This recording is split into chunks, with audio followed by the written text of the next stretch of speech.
everyone. Welcome to the New 100 Longevity Campaign. I'm your host, Linda Cooper, and some of you don't know much about me, so I just wanted to give you a little 411. I have been a lifestyle host for almost 2 decades now, featuring topics like shopping and travel and health and wellness and spa and fitness, and it's been a complete blast. But I've always had this secret passion for longevity. The topic of longevity just didn't seem to be mainstream, so I didn't feature it on television on different shows, but I had this intense desire to learn as much as I possibly could. So I took a deep dive, and when I was finding these incredible advanced therapies that are happening right now, I noticed that there was a common thread, and what that was is the scientific community was not sharing this information optimally. And I saw this niche that had to be filled because the content is way too valuable because it affects each and every one of us. So I developed this series, and I have had my eyes open even more so because I knew that the content was going to be impactful, but I had really no inkling until after interviewing these amazing humans who have these big ideas to see what they actually are doing right now, and hearing about it is just so exciting. So our guest today is going to be just as impactful. He is Dr. Greg Fahy, and through his research, he has actually discovered a way to regenerate immune function using the thymus. And he did one clinical trial, which was very small, but had insane results. Can't wait to get started. So let's introduce Greg and begin the show. Hey, Greg, thank you so much for joining us today. It's my pleasure. Thank you, Linda. I'm thrilled to have you on the show, and I'm so excited for you to share your incredible research with us. So I thought let's just get started with sharing your background and how you got started in the thymus research to begin with. Sure. So my background is I'm a scientist. I was trained at the University of California at Irvine originally. I'm a California boy. Me too, California girl. Oh, good. That's, what the Beach Boys cannot be argued with when they say California girls are the best. So I came from California. I went to school in Georgia to get my PhD in pharmacology, but all the time I was actually interested in low temperature biology. So it was a very unique experience. The lab was what they called a cryopharmacology lab, which is a word that was made up by the guy who ran the lab. And basically the way it works is to preserve things at low temperatures, you have to replace some of the water with chemicals. And so if you call those chemicals drugs, then you can fit this cryo stuff into a pharmacology department. Oh. So that's how it worked. And I got my PhD in pharmacology, but I was mostly studying low temperature biology. So after that, I moved still on the East Coast from Georgia to Maryland, and I spent about 20 years at the Red Cross. And people don't realize the Red Cross does a lot of research, and they do research on blood products and things like that. But they had a very heavy molecular biology presence and things like that. But we had a home there because the Red Cross also freezes blood. And so the guy who ran our department was the guy who invented the blood freezing method that's used in the United States. And so I got to work in his lab for a long time. He was a really good biologist. Eventually that group disbanded, so I came to California, and I continued working on low temperature biology. And I'm still doing low temperature biology, but I've been interested in aging since like forever. And so I read my first book on aging when I was in high school. I team taught a course on aging and cryobiology with my best friend when I was an undergraduate at UC Irvine. And I always wanted to do research in that area. So 1991, I was invited to write an editorial for a scientific journal about aging. So I did that, and I pointed to this study about thymus regrowth. And I thought it was the most exciting thing I'd ever heard of. And I promoted it, and nobody paid attention. I'm just curious, what did you do to promote it? The only thing I did to promote it really was to publish that editorial in the Mount Sinai Journal of Medicine. Right.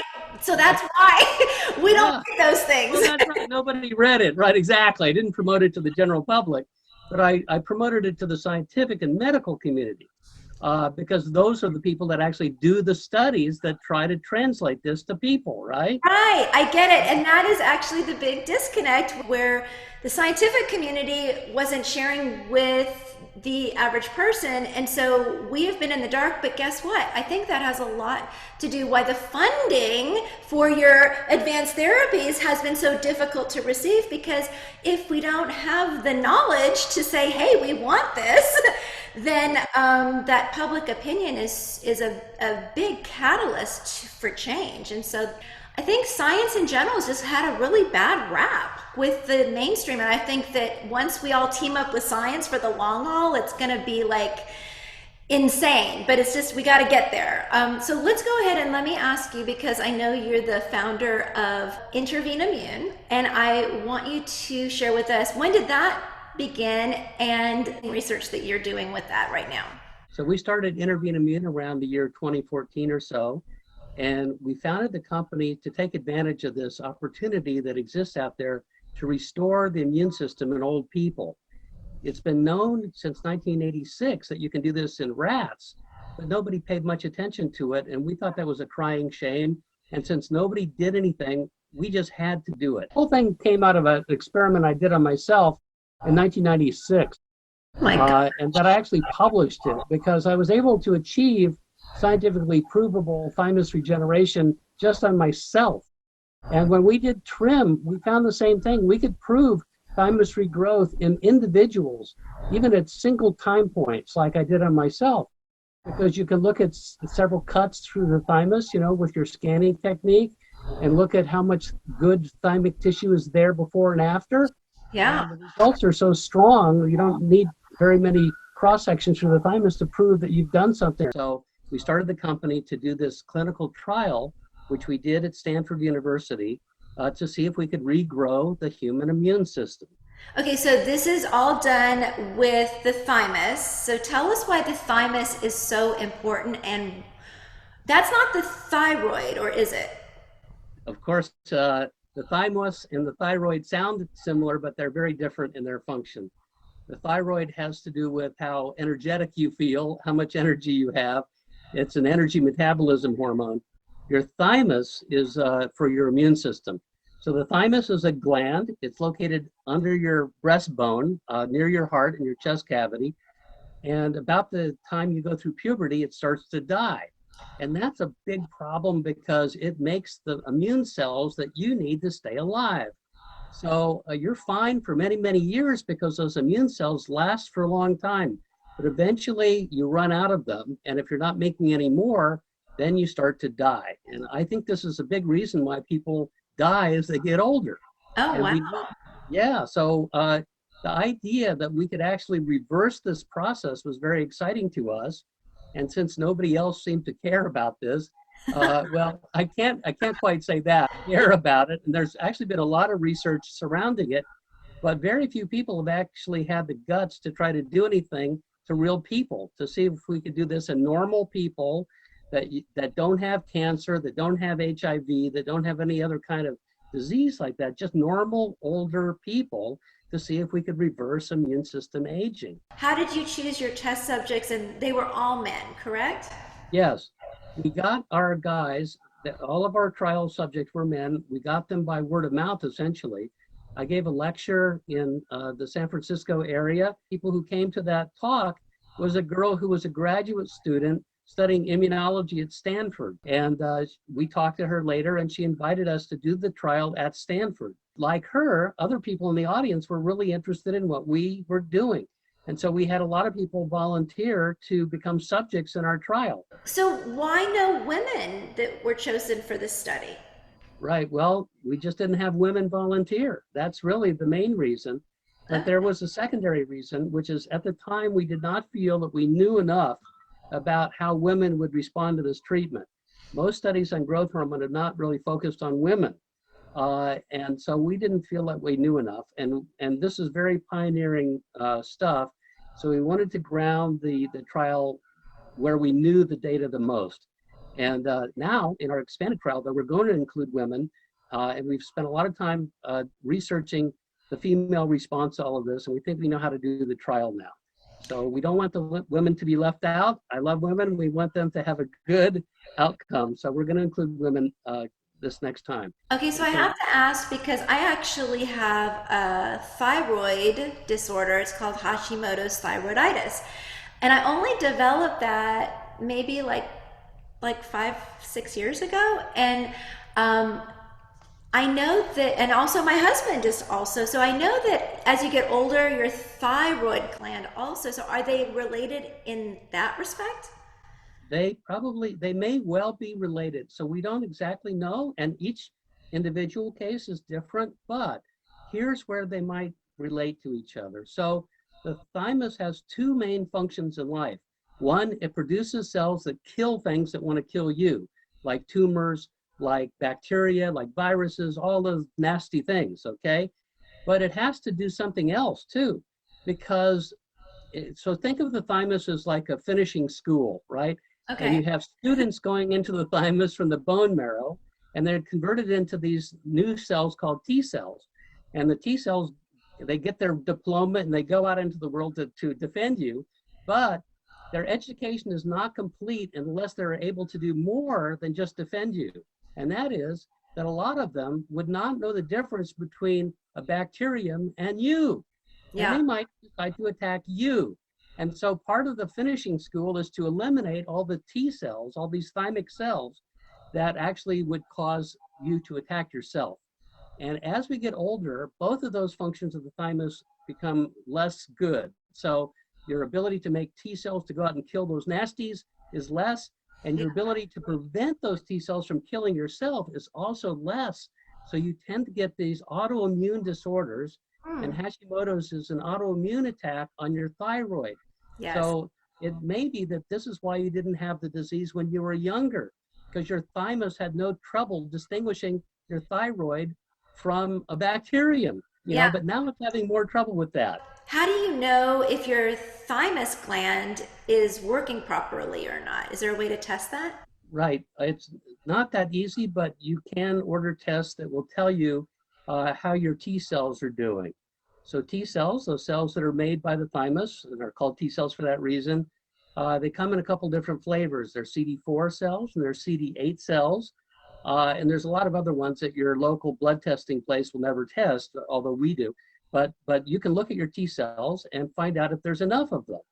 The ratio between the two types of T cells should be within a certain normal range. And you can look and see if you're deficient in either one of them or if the ratio between them is screwed up.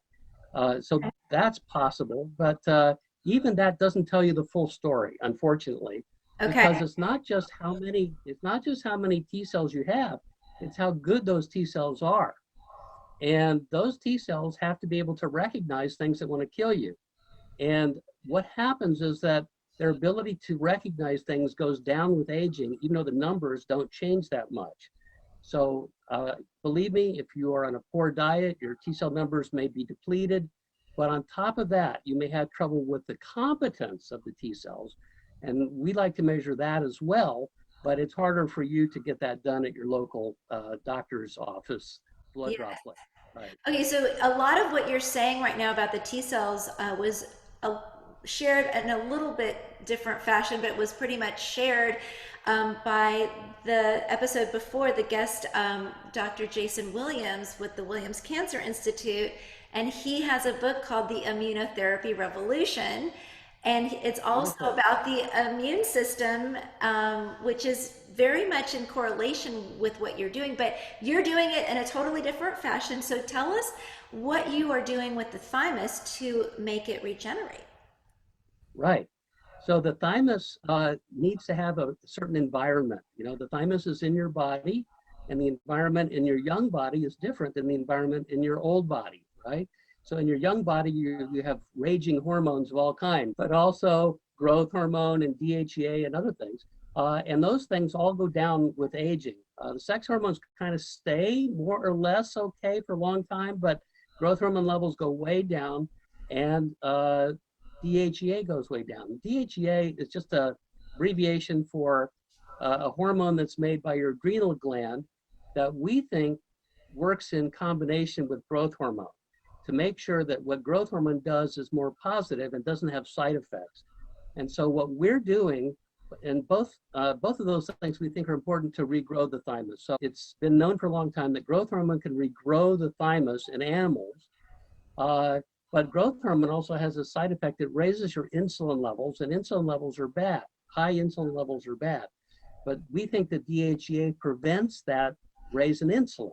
So we, for the first time, combined growth hormone with DHEA and had a lot of success controlling insulin increase. But even that was not totally sufficient. So we added in a third drug, which is called metformin. And I've heard of metformin. yeah, a lot of people have heard of metformin. Metformin is kind of a miracle drug in its own right in some ways. But what people don't realize is that DHEA is too, and growth hormone is too. So we have these three real blockbuster anti-aging drugs in combination so that they allow the thymus to regrow thanks to the growth hormone, but the metformin and DHEA prevent the growth hormone from having side effects, and at the same time, they convey beneficial effects of their own. So it's like a triple threat. And, you know, the result was really good. People loved it. People felt better. Their thymuses regrew. And we have that, you know, with, you know, indisputable statistics. The immune systems look better. And then we had this other effect, which we didn't anticipate. So, you know, we were really happy about that. So let's talk about the results. That's the good part. So I can't wait to, I've already heard this, but some of it is just shocking. So I can't wait for you to share. Well, so there's several kinds of results to talk about. The most boring but important is safety results.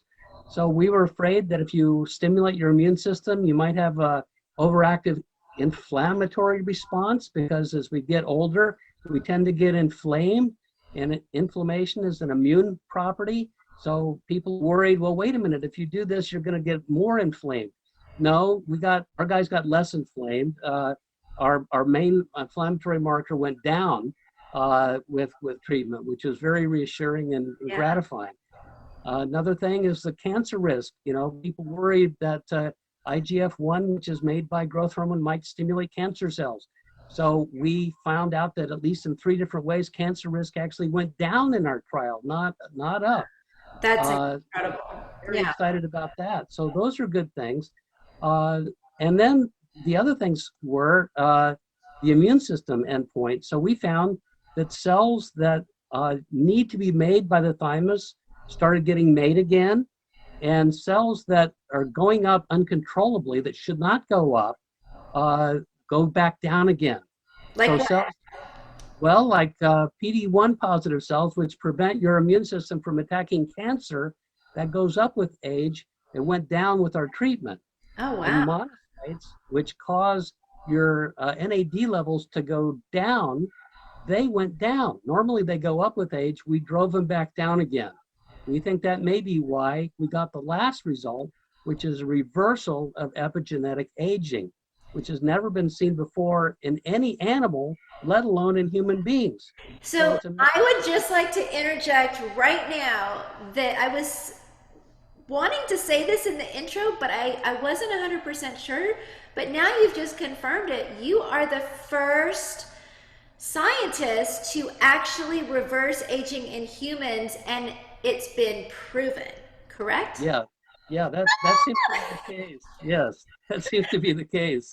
So exciting. No, seriously, congratulations. This is huge. Thank you. We didn't even think that much that this was going to happen, but we were very excited to test it and find out what was going on there. And we had this verified by the leading expert in the world on measuring aging through these epigenetic clocks. And when he got the first result, he couldn't believe it, because people have been sending him samples, hundreds of treatments, nothing ever worked before. And this is the world-renowned scientist, Steve Horvath. Yes. With the Horvath clock, which if anyone, if you've done any research on the longevity subject matter, everyone has heard of the Horvath clock. So, yes. And this is somebody that you are working with in Intervene Immune, correct? That's correct. Steve has become a great friend of ours and very valued collaborator. He's very impressed with what we're doing. We, of course, are very impressed with what he's been doing. And if Steve Horvath says something happens, it happens. I can tell you It that. is gold. That is because he's very highly respected within the scientific community. You are too. Every single one of the guests, in fact, on the show is a very, respected scientific member, not just with your work, but also within the community itself, which I know that you all can be very hard on each other. True. That's true. That's part of what it takes to be a scientist, is to be able to deal with criticism, right? Yeah. Yeah, because you all are trying to poke holes into what you've discovered to say it isn't so, where you've shown proof that it is, and it's like this constant battle, which it's also a Right. little counterproductive if you ask me. Well, science progresses by eliminating false ideas, right? Bad hypotheses, and by verifying and proving. So even though we think that we've proven that we can reverse aging, epigenetic aging in humans, we have to do it again, before we can really be sure. Yes. Because there's a very, very, very small probability, less than 1 in 10,000 or so, that we're wrong, and everything just happened by chance. Even though Steve has never seen it before, even though Steve reproduced his first results using 3 different clocks, which all showed essentially the same thing, you just never know, right? It could So be let's a go into fluke. 3 clocks, because I know one of tomb or grave, or what's it called? It's called, you're on the right track. It's called Grim Age. Grim, yes, the Grim Right. Reaper. Exactly. It's named after the Grim Reaper, Right. because it indicates how long you have to live.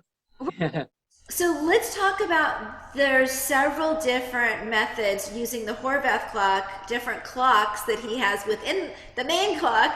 So let's discuss, have you discussed those to measure epigenetic age? Right. So in our study, we use 4 different epigenetic aging clocks. Of those, 3 were actually associated with Steve Horvath. He had the original DNA methylation clock, and then he had the most recent flavor, which is the Grim Age clock, which we all like the best. And in between there's something called the Pheno Age clock, which was developed by Morgan Levine, who was one of Steve's students at the time. So Steve certainly had something to do with that clock as well. And then there's another clock developed by an independent lab run by a guy named Hannum. So that's the Hannum clock. Okay. So when Steve initially looked at our data, he used his original DNA methylation clock, and it was floored that it actually showed reversal of epigenetic aging. So then he tried these other 3 clocks, and they all worked also. So they each measure something different about aging. So the original clock was intended to correlate with age. And it turns out that it's a better marker of your biological age than your actual birthday age, right? Chronological to biological. Exactly. It was only Methylation, and we've been hearing a lot about methylation from different guests on the show. So yeah, you missed it. Be sure to go back. Yeah, it's very exciting. And the Grim Age clock, which is the most recent one, was actually intended to go a step beyond just tracking biological versus chronological age. It's actually aimed at predicting your longevity, your lifespan. Oh, yeah. And we like the Grim Age clock the best because it's the one that's been developed in order to predict how long you're going to live. And after all, the goal of an aging intervention is to make you live longer. In our case, we're doing that by making you live healthier. That's the whole mechanism of our approach. We're making your immune system come back, but that may be making you live longer as well. So the Grim Age clock predicts how much longer you might live.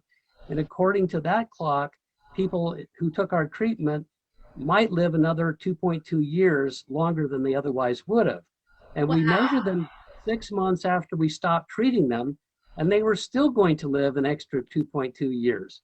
So we're pretty excited about that fact as well, that not only did we get a positive result, but it seemed like that result was a lasting result. Yes. So 2.2 years might not sound a lot to some people, but that's, I think, huge when you're increasing your health span and your lifespan by over 2 years. Is the treatment meant to be done on a continual basis so that you could be able to continue to like reverse the clock back each time. Yeah, I mean, that's one of our ideas. So we think that for safety reasons, just to not get too excited, that we'd like to stop the treatment after 1 year, maybe after 18 months or so, for a while. But let's say that after 1 year, you've reversed your aging by 2 years.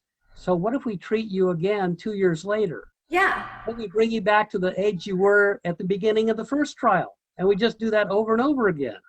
Or maybe we can do a better job. So one of the things that we saw is that as we treated people longer and longer, their aging reversal went faster and faster. So between 1 month or 0 months and 9 months, we were reversing aging at the rate of about 1.5 years per year of treatment. But in the last 3 months, we were reversing aging at over 6 years per year of treatment. So if we were to treat you for 18 months instead of 12 months, maybe we would have reversed aging by, wild speculation, say 4 years or something like that. Wow. Well, that maybe you have this treatment once every 4 years. So because you're only getting treated once every 4 years, it's very safe. You know, your risk of having cancer stimulated is reduced greatly, but you might actually be in a situation where we could stave off aging for quite a long time. So of course it's wild speculation. We don't know. We haven't done it. Nobody's done it. Right. But these are the kinds of possibilities that might exist. You know, so that's why we have to keep doing what we're doing and see how far we can take this. I was under the impression that growth hormone wasn't always good for you. Is that not the case? Yeah, that's a very good point. So there are people who are crazy about growth hormone. They're bodybuilders. They take growth hormone and growth hormone releasers in mass quantities, and they never worry about anything. But yes, there are side effects of growth hormone. Right. Most of them are trivial. They're things like bloating, you know, water retention. There's also carpal tunnel syndrome. It becomes harder to type on your computer. Growth hormone is a hormone that makes things grow. So your bones want to grow, but your bones can't grow after you've gone through puberty. So that tends to make your joints ache a little bit. But all those things are fairly trivial, and they go away when you discontinue the growth hormone. So they're not really that important. Okay. The thing that's potentially important is a theoretical problem of growth hormone that's never been validated, and that is that growth hormone makes cells grow. And cells that are growing rapidly may not have enough time to repair damage to their DNA. And so that may be mutagenic. But the other thing is that if you have a cell that's already mutated and it's become precancerous or cancerous, and it's trying to grow crazily anyway, and now you stimulate it to grow even faster, you might develop cancer even faster. So that would be the biggest cloud on the horizon. But there have been population studies on people given growth hormone, and there's been no increase in cancer in those people. Plus, in our study, we were very cautious about this. We were worried particularly about prostate cancer in men, because all of our subjects were men. And so we measured prostate cancer risk factors, and they all went down within 15 days, and they stayed down to the end of the trial. Wow. And then there's this other marker called the lymphocyte to monocyte ratio, which improved. And as the lymphocyte to monocyte ratio improves, your risk of at least 19 different kinds of cancer goes down. So wow, that's huge. Yeah, well, there's this other thing we saw too, which is that as you get older, there's this nasty molecule called PD-1 that tends to go up, and that prevents you from attacking and killing cancer. And in our trial, PD-1 went down. So we have pretty powerful indications that although we were worried a lot about cancer as a risk factor, actually our guys had lowered cancer risk compared to where they were at the beginning of the trial. So this new trial is called TRIIM, TRIIMX. Yes. And I'm so excited for you because you got this FDA approved, which is like to do the human trial, to make this on a much larger scale, which is a feat in itself. So congratulations. Thank you. Us about that, and I'm sure that some of the viewers might be really interested in partaking. Yes, we wrote a very, very extensive plan as we had for our original smaller trial, and the FDA had no problems with it. And we also have the approval of another outside body called an institutional review board, which is what scientists have to go to get a third party disinterested authority to, judge the merits of the trial, make sure it's safe. We have the IRB approval and we have the FDA approval on this. And we hope to launch this pretty soon. We have about 25 people who have already gone through the screening process to enter the trial. And we're taking men and women, and we're taking people of many different ages, anywhere from 40 to 80. Oh my gosh. Okay, so give us all the details. Give us a scoop. How does it work? So the new trial will use a combination of growth hormone, DHEA, and metformin. Growth hormone is there to grow the thymus, and DHEA and metformin are there to counteract the side effects of growth hormone.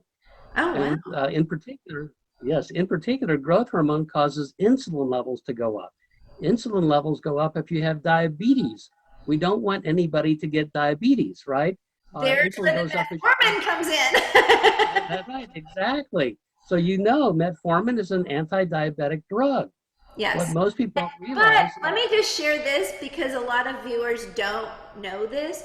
Unless you're big up on the longevity biohacking, it's a supplement being used as well for anti-aging. And so a lot of people who don't have type 2 diabetes are taking metformin for longevity reasons. And I've actually tried to take it, but it doesn't agree with me. I've tried it a couple different times and it always gives me an upset stomach. So I just have to try to suck it up and do it because I know the benefits are huge. We have you take it at night before you go to bed. So if you're asleep, you don't notice that you have an upset stomach. So that helps a lot too. Okay, so ding, ding, ding. Nobody told me this. I wish that I'm going to try it tonight. By the way, it's not over the counter, just FYI. You have to get a prescription for this, and unless you have type 2 diabetes. I got mine in Brazil because when we were there, it's like over the counter, like aspirin, and so I just stocked up. Eventually, I'm hoping that it will become available to anyone who wants to take it. So you were mentioning that the growth hormone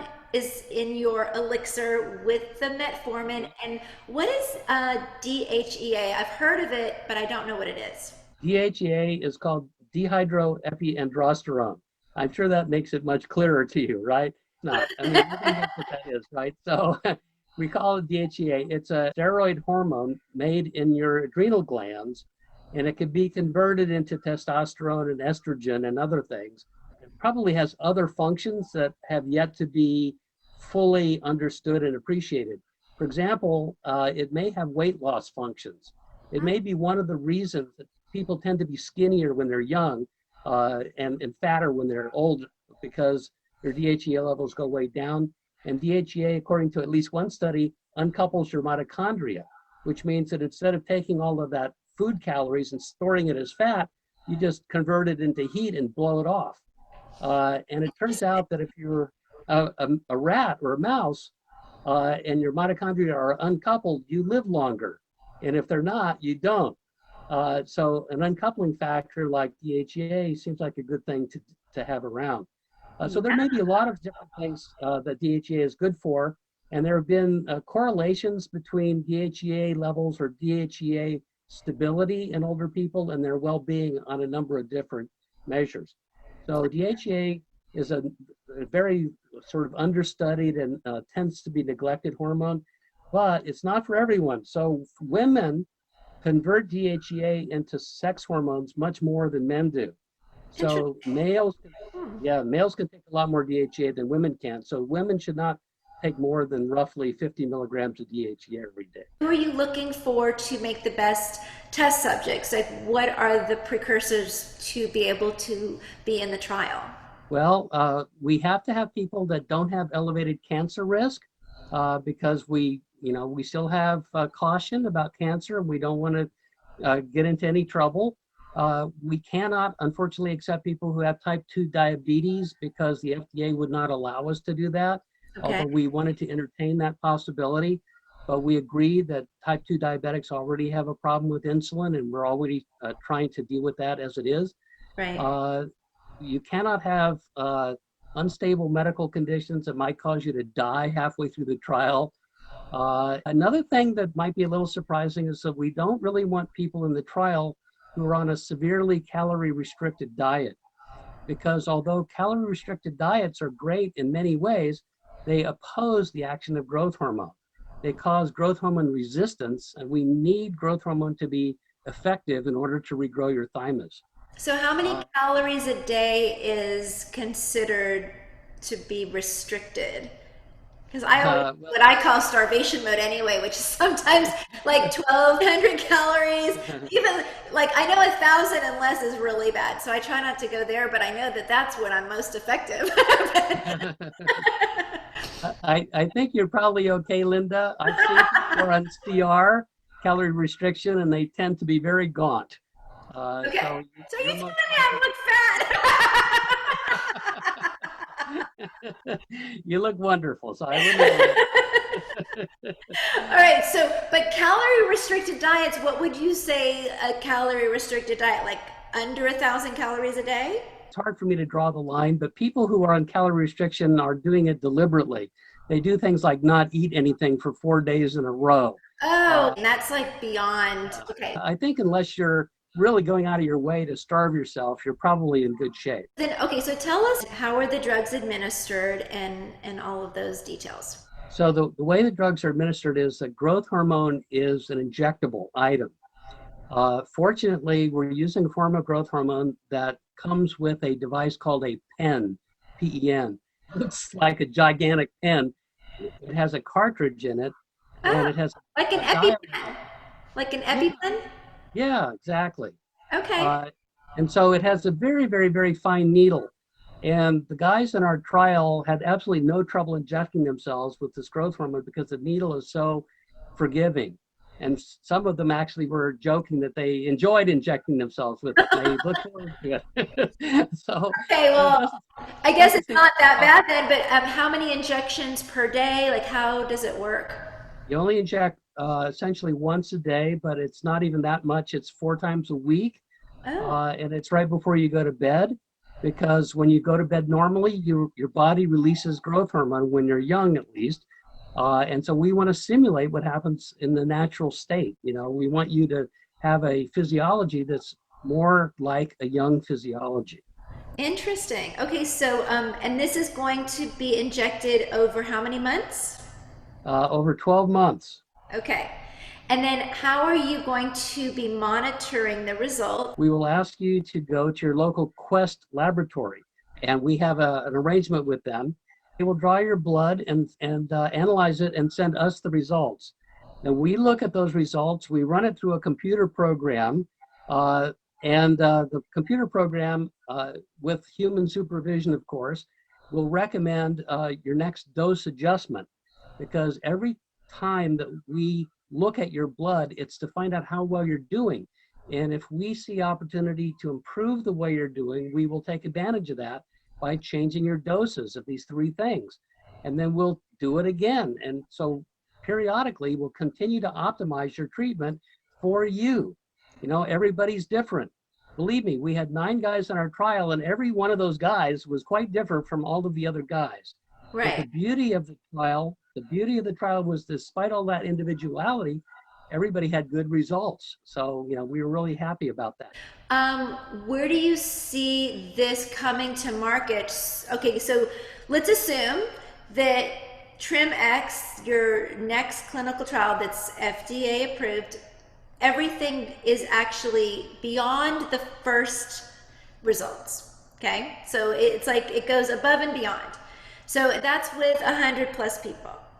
When will it be enough that you'd be able to say, okay, this works, so let's get it to market? Because when you do what you're doing, it's not just reversing the aging process, it's also doing away with a lot of age-related diseases in one fell swoop. Exactly.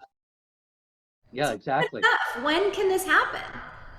So one of the things that we're planning to do fairly soon is to go and have a talk with the FDA. And we noticed a few things in our trial that we think might justify giving this treatment to people that we don't have to say is anti-aging, although we're going to be trying to get anti-aging verified as an endpoint for drug therapies as well, meaning that there's going to be a very strong push to get the FDA to recognize epigenetic age as an endpoint for pharmacological intervention.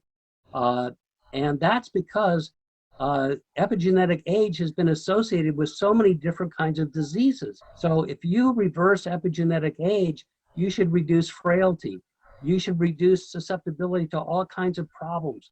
And that is what drugs do. And that's what FDA approves. So FDA approves anti-heart disease drugs, not because the drugs are proven to reduce heart disease, but because they reduce cholesterol. And cholesterol is associated with heart disease. Right. So if we, by the same logic, if epigenetic aging is associated with various diseases and we have a drug that reverses epigenetic age, that drug ought to be approvable based on its inferred effects on those diseases. Okay. But we can make it simpler. For example, as you get older, your kidneys get worse and worse. Right. And the government is now spending over $30 billion a year treating people with chronic kidney disease. In our trial, everybody's kidneys got better. They got better. That never happens. But in our guys, the kidneys got better over time. It's so exciting what you're doing. Here's my viewpoint on this with the FDA, because advanced therapies do not recognize the biology of aging. There's not a category for you all to submit your discoveries to. And they don't recognize this because, and I spoke with somebody off record that basically had shared that their own clinicians who are reviewing and things that are coming in for approval, they have no way of even reading how to see if aging reversed to begin with, because there's not a way, they're not recognizing this. So how are you going to work around this system that is so antiquated? Yeah, so the answer is the epigenetic clock of aging, right? So that's how you measure aging. And they are right, the FDA is right. There has not been a good way of measuring aging up to this point. The National Institute on Aging made a major push many years ago to give grants to people who could find foolproof ways of measuring aging. And this lasted a long time and everyone failed. And then Steve Horvath comes along. He's been around. This is the Horvath clock has been around. This has happened like how many years ago? It's not like it just was discovered. Sorry for, but I'm getting a little passionate about this. You're right to be passionate, but it's only 7 years ago, and that's yeah. 7 years that we could have already been making so much progress, and they haven't changed the system yet. Well, the reason is that was the very beginning, right? 7 years ago is you have this thing that you've been able to do. You could measure aging, right? General aging, but you haven't been able to prove that it correlates with diseases that the FDA cares about. That's what Steve has been doing over the last 7 years, is building that case. And now that case is very, very strong. And our trial makes the case even stronger. Yes. In our case, you know, I'm thrilled this is happening. I can't even contain myself, because I know just from hearing it like a broken record how difficult it's been. And, you know, for you all to not get frustrated with just spinning your wheels. I've been frustrated for a long time for a lot of reasons. But right now I'm excited, right? I'm excited because we can see the way forward. We can see solutions to these problems. We can give the FDA objective measures that are proven out and validated in many different ways beyond a doubt, right? They have to listen to that kind of information, and they have to act on it, and they have to revise their thinking. Even if they don't, you know, we could use symptoms like improved kidney function as a way for them to approve treatments. But we're not the only ones, and Steve Horvath is not the only one. You also have Mir Barzilai, you know, doing the TRIIM trial to try to get FDA to approve a multimodal endpoint trial. Because let me share this with the audience, because they don't know this. So let me just share it. Yes. Up until now, just so that you all know, the only way FDA approves a drug is because it has a one treatment, like a one disease treatment that could potentially be for multiple diseases, but they can't, You have to work around the system, which is what you all have done for so long, to get things approved up the proper channels because it's so antiquated the way it's set up. So if you get it approved for, say, macular degeneration or liver function or whatever it is, it would be in that one category, and then you can get it to market so that it can treat multiple things. Am I right? Now, yes, you're right. The only problem is that in our specific case, that doesn't work. Right. And it doesn't work for a lot of people, but tell me why it doesn't work for you. It's because growth hormone is the only drug in the FDA's armamentarium that is not allowed to be prescribed off-label, at least not officially. Not the FDA does not approve its use for other purposes other than treating growth hormone deficiency, which almost nobody actually has as you get older. We set out to improve the immune system, right? But we saw what looks like an effect on global aging, at least as we can measure it with these epigenetic clocks, and things like hair graying and things like kidney function. So why would you expect an improvement in the immune system to make your hair grow back to normal color or to make your kidneys start working again? And the answer would have to be that maybe there's something deeper about the immune system than just controlling immunity. Yes. The immune system is talking to the rest of the aging process and helping to regulate the rest of the aging process. And it turns out that if you're an old rat and you get a young thymus transplant, even though it peters out after about a month because it's not in the right environment, you're not giving growth hormone to these animals, that thymus functions okay for about a month. And during that time, it reverses aging in the liver and the brain and various other places in the body. It makes your thyroid hormone work better. It makes insulin work better. Why? These things have nothing to do with the immune system, right? Right. What does the immune system have to do with how many nerve cells talk to each other in your brain? And yet, by making that immune system improvement, we've reversed aging processes in the brain. So we think that the immune system talks to the rest of the body. Yes.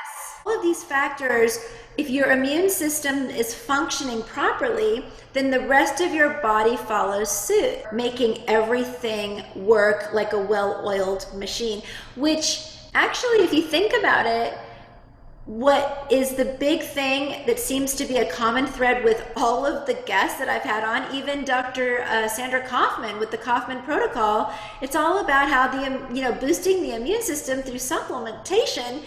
All of these factors, it's like ding, ding, ding. Everyone needs to boost their immune system to be able to increase their health span and lifespan. That's the bottom line. But what you're doing is so next level. You're taking that concept and putting it into warp speed. So I just am so impressed. The root of the problem ultimately is your thymus. So there's many things you can do to boost the immune system that you have, but you're still losing it gradually as you get older because you don't have a thymus. Why? Why do we lose it? Why, if it's so valuable and so important to our human existence, why does it disappear over time?